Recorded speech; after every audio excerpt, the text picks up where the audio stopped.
सदस्य और बिहार के प्रभारी भाई भूपेंद्र यादव जी, हम सब के वरिष्ठ सहयोगी और बिहार सरकार में उप मुख्यमंत्री सम्माननीय सुशील कुमार मोदी जी, हमारे बिहार सरकार में मंत्री सुरेश शर्मा जी, हमारे यहाँ के लोकप्रिय सांसद भाई अजय निषाद जी, हमारे विधायक अशोक सिंह जी और हमारे किसान चाची सम्माननीय राजकुमारी देवी जी, सम्मानित मंच और यहाँ उपस्थित हमारे प्रगतिशील किसान भाई जो किसान की दृष्टि से एक विकसित किसान के रूप में कार्य कर रहे हैं, और मुजफ्फरपुर के हमारे वरिष्ठ साथीगण जो कोरोना के कारण, प्रोटोकॉल के कारण वो इस सभागार में नहीं है, बाहर हमारी बात सुन रहे हैं।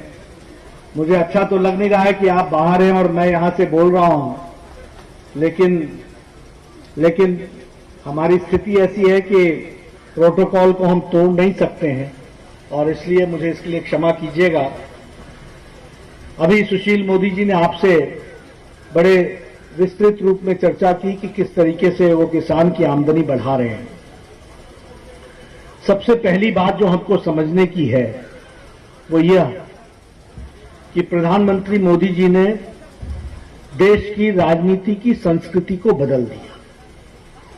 पहले देश की राजनीति की संस्कृति थी कि वोट लो, लोगों को गुमराह करके वोट हासिल करो, फिर अपना मकसद पूरा करो और फिर लोगों को बरगला करके, बांट करके राज करो।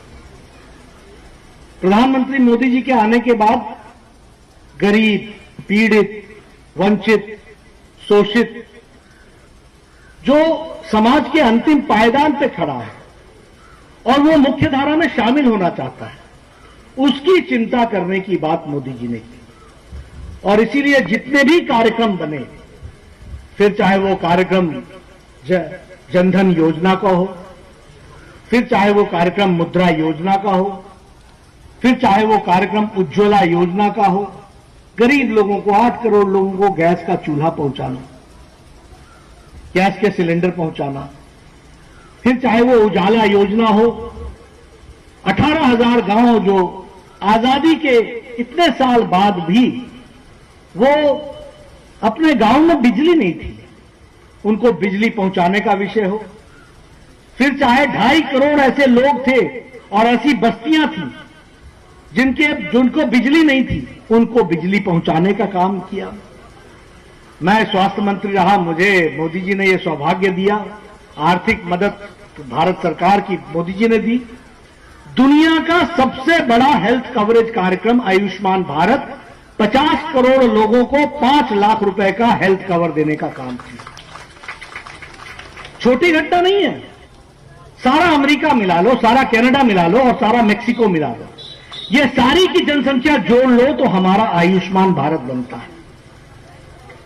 अमेरिका में अभी ट्रंप चुनाव लड़ने जाएंगे या बिडेन चुनाव लड़ेंगे तो दोनों के लिए हेल्थ कवरेज एक इशू होगा।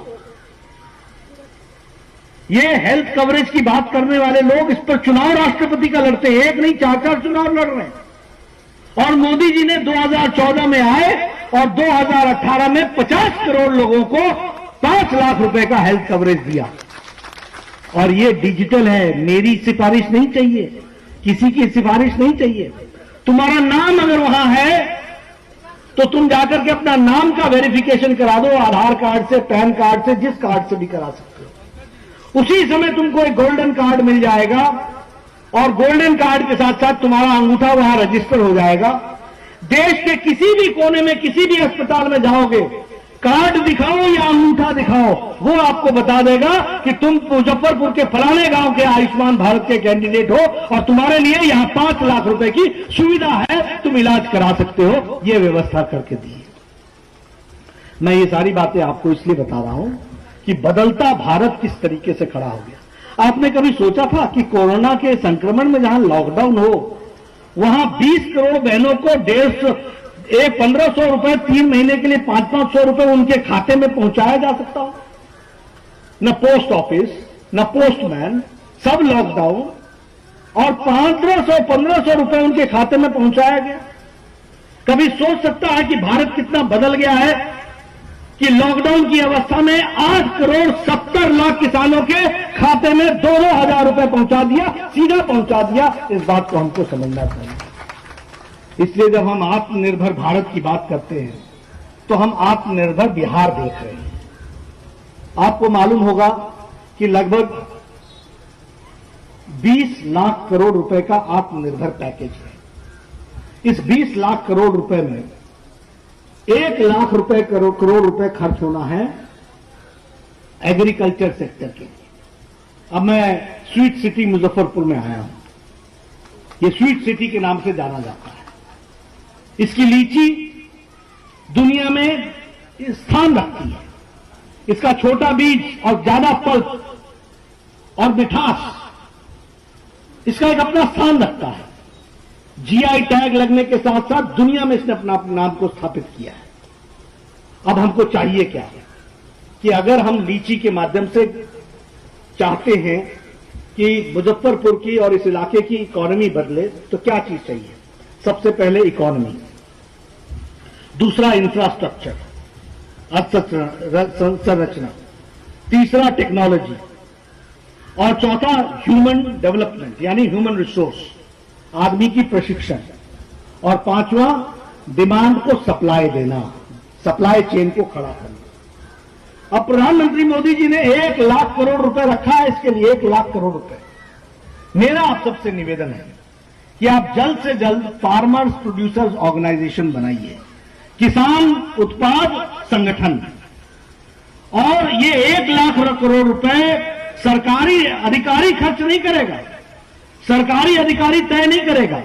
फार्मर्स प्रोड्यूसर्स ऑर्गेनाइजेशन तय करेगी कि उसको कोल्ड स्टोरेज चाहिए, उसको वैल्यू एडिशन के लिए फैक्ट्री चाहिए, उसको सड़क चाहिए, उसको स्टोरेज चाहिए, उसको वैल्यू एडिशन के लिए कोई फैक्ट्री के कोई कार्यक्रम चाहिए, उसको ट्रेनिंग के लिए कोई कार्यक्रम चाहिए। जो चाहेगा वो 1 लाख करोड़ रुपए में से फार्मर्स प्रोड्यूसर्स ऑर्गेनाइजेशन को मिलेगा।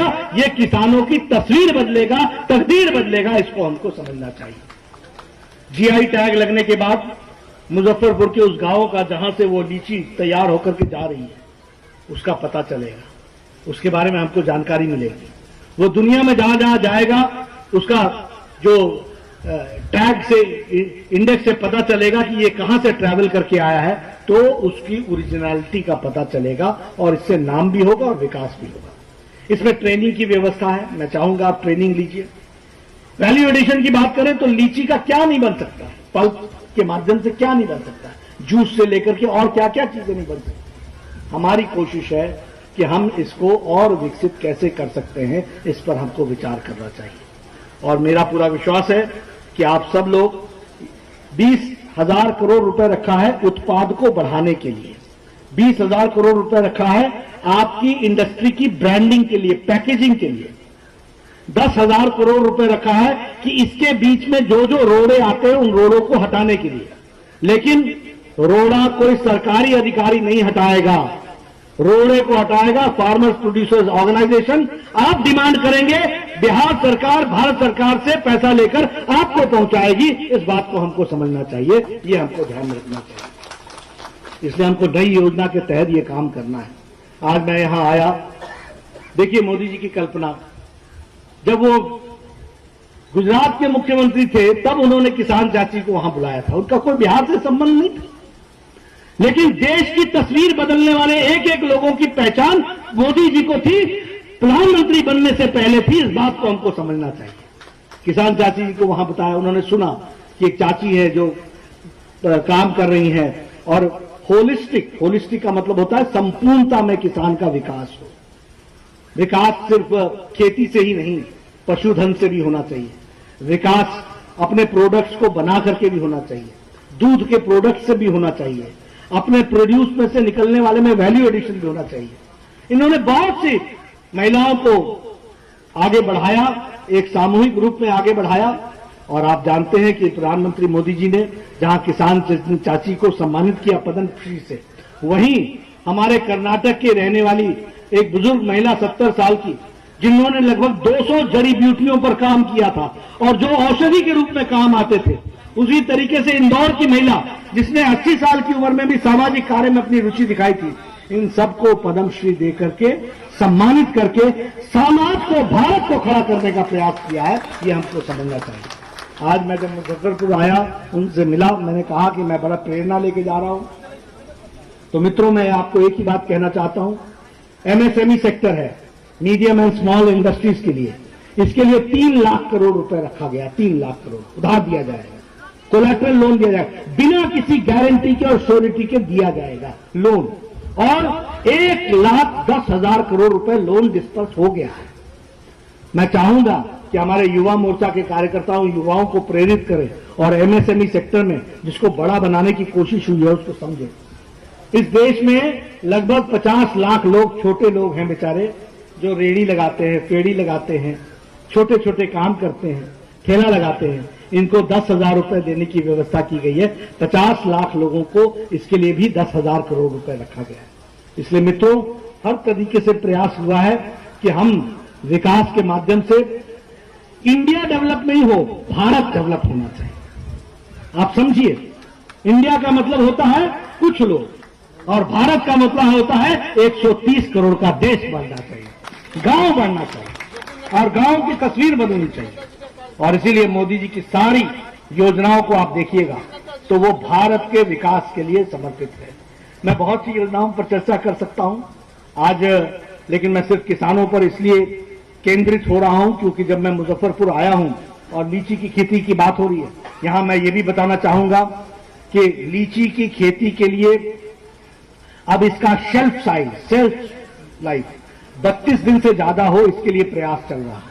गामा रेज के माध्यम से उसका भी एक सेंटर यहां बनाया गया है, जिसके माध्यम से लीची की उम्र बढ़ जाती है, लीची खराब नहीं होगा, लीची ज्यादा दिन तक मार्केट में बेचने के लिए हमारे पास विद्यमान होगा। मार्केट स्टेबलाइज करे, मार्केट बढ़े, तब लीची बेचा जाए, इसकी भी व्यवस्था हो सकेगी ताकि किसान को ज्यादा लाभ हो सके।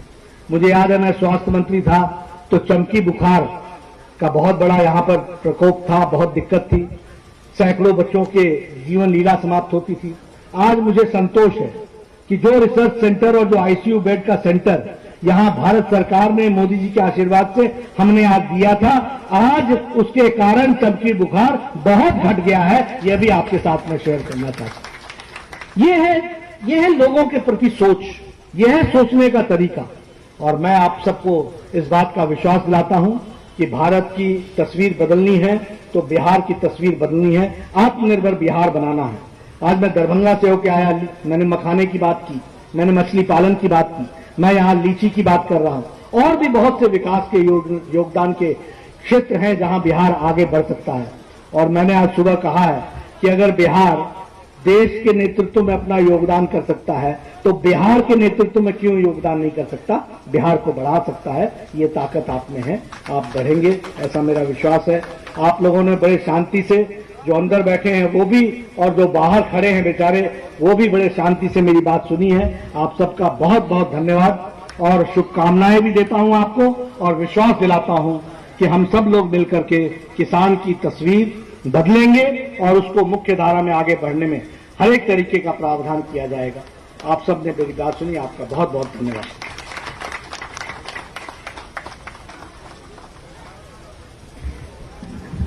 बहुत बहुत धन्यवाद माननीय अध्यक्ष जी। आपने बिहार कैसे आत्मनिर्भर बने उसका जो परिकल्पना हो हम लोगों के सामने रखा है। हम आपको आश्वासन देते हैं कि बिहार भाजपा, आपने आज पटना में आत्मनिर्भर बिहार अभियान की शुरुआत भी की और हम उस दिशा में जो भी कदम हो सकता है हम जरूर उठाएंगे और आपके इस अभियान को हम सफल जरूर बनाएंगे। बहुत बहुत धन्यवाद माननीय अध्यक्ष जी। मैं इस कार्यक्रम को सुचारू ढंग से चलाने के लिए माननीय जिलाध्यक्ष श्री रंजन कुमार जी और इस क्षेत्र के लोकप्रिय विधायक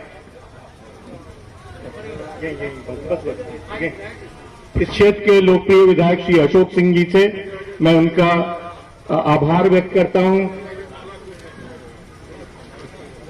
अब मैं आग्रह करूंगा पारू के लोकप्रिय विधायक जो 3 बार के विधायक हैं और मुझे उम्मीद है, विश्वास है कि चौथे बार भी जरूर जीतेंगे, श्री अशोक जी सिंह से वो धन्यवाद ज्ञापन करें।